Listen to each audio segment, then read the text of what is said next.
I've got an i93 set up and I want to configure it from scratch as a UHF Rover. So we're in Landstar. Let's go to configuration. There's two ways to do this. You can do it with a separate instrument connection and then GNSS rover profile, but I'm going to use this instrument configuration over and over again. So I want to make the profile so that I can just grab the profile.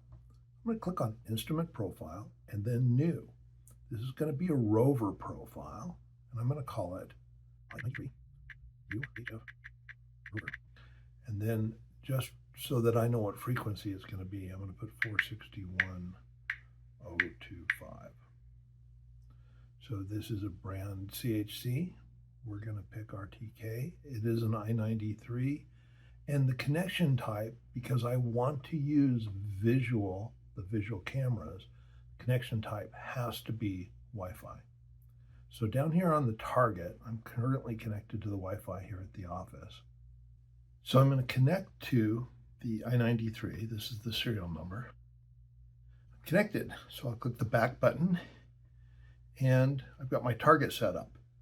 If you can't find the receiver in the Wi-Fi list on your Android device, it's because the receiver's Wi-Fi is turned off to save power. Push the left-hand button on either an i93 or an i89 3 times. It'll turn the Wi-Fi back on for 10 minutes. Let's click on Next. Now I'm going to use the radio. Successfully connected. And the protocol I Trip need login successful.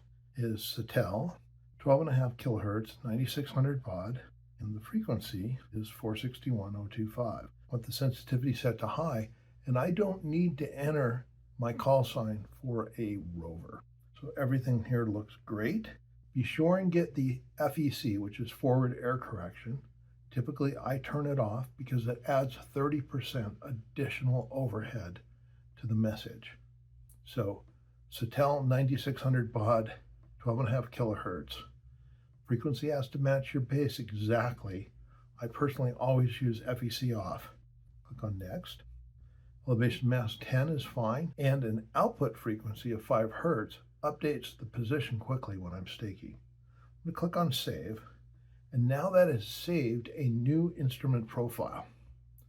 Once I have an instrument profile, I could go to the configuration menu and then click on Instrument Profile and pick the profile that I built, but I can also start it from most menus at the top.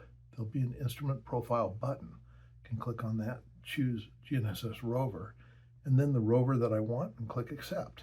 That'll set up the instrument, make the connection, and with any luck, the receiver will fix. Looks like it already has. So that's all there is to making a UHF profile via the Wi-Fi interface on an i93. I'll see you on the next video.